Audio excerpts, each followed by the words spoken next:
For this recipe, you'll need 2 cups of short grain white rice. Make sure to rinse and wash until the water runs clear. Then add 2 cups of water to the rice. For our video today, we're going to be using our rice cooker we have at home, but feel free to use the stovetop cooking method if that's what you're comfortable with.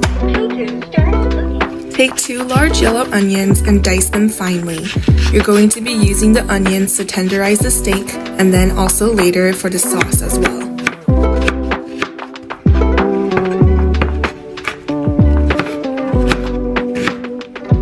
When you're done dicing the onions, transfer the onions to a large plate. Then trim off any excess fat around the steak.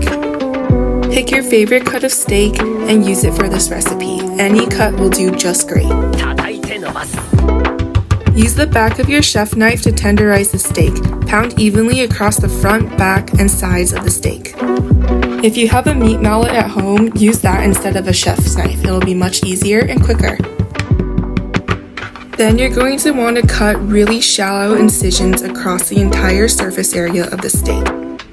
You'll be creating a crisscross pattern across the front and back of each steak. This method will help tenderize the steaks further to allow the onion juices to seep into the steak. Be careful not to cut too deeply. You don't want to cut all the way through the steak. Here's an example of what it should look like once we're done making the crisscross pattern.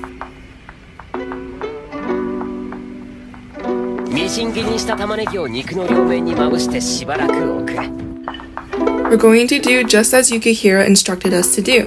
Spread onions on the bottom of a large plate, followed by the steak, then top it off with more onions. Then wrap the entire plate with plastic wrap and marinate in the fridge for 30 minutes. The juices from the onion will help break down the enzymes in the steak, leading to a super tender texture. Now we'll make the umeboshi paste. If you live near an Asian grocery store, specifically a Japanese grocery store, you can go ahead and buy pre-made umeboshi paste. We'll be making our umeboshi paste today. You're going to need about 5 to 7 large umeboshi. Cut out the seeds and remove them. Then start mincing it into a paste using your chef's knife on the cutting board.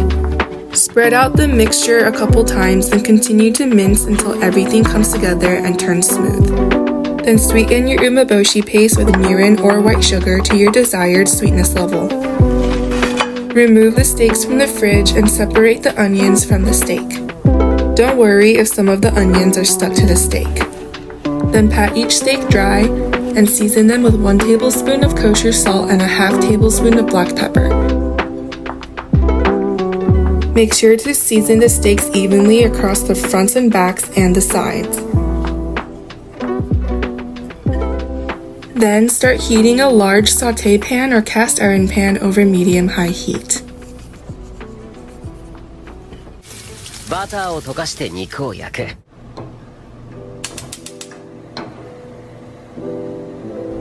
Add in 2 tablespoons of vegetable oil and 2 tablespoons of butter. The vegetable oil will help ensure the butter to not burn as fast while you're searing your steaks. Stir the steaks on both sides until golden brown, about 2 to 3 minutes on each side, depending on the thickness of the steaks.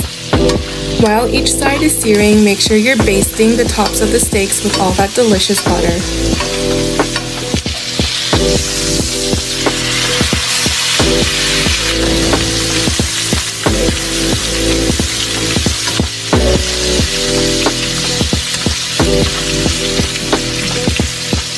After searing the steaks, take them off the heat and transfer to a separate plate.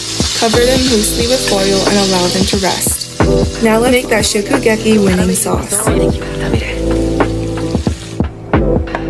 You'll be using the onions you used to marinate the steak. Add them to the same pan you just finished searing the steaks from and saute the onions for 5 minutes until golden. We'll be deglazing with red wine next, but also don't forget to make your cornstarch slurry.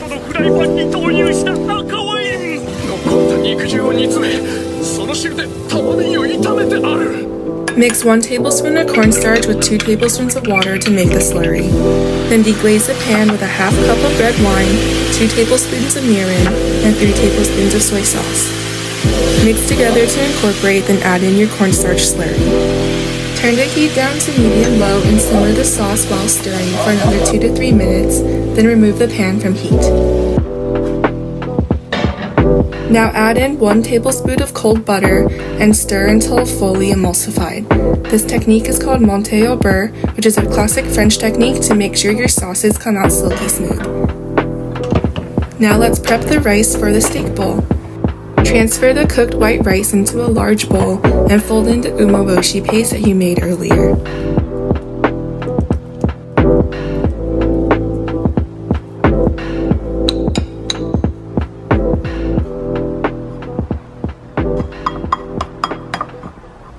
Now slice the steaks and get ready to plate.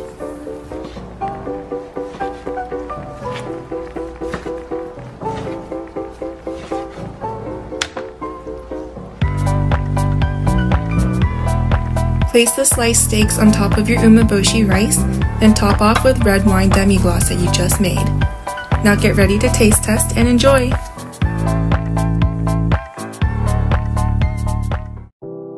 It smells so good. I know, it's so delicious looking. Alright, well, let's dig in. Itadakimasu. I'll try the rice.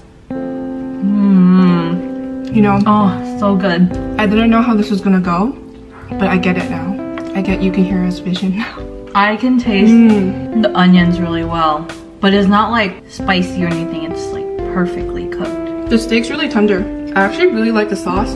The red wine demi-glace is really good. It goes really well with the steak, actually. And I can totally tell what the judges were talking about with the umeboshi. It's so good. Like that little bit of acid makes it. It pairs so well, and I think it kind of cuts the fat a little bit. It definitely does. It cuts through the fattiness of the steak itself and the butter. You did such a great job, Nina. When you have rice, steak, and a little bit of the onion all together, that mouthful, it's so perfect. It's so good. Thanks, Yukihira. That was really good.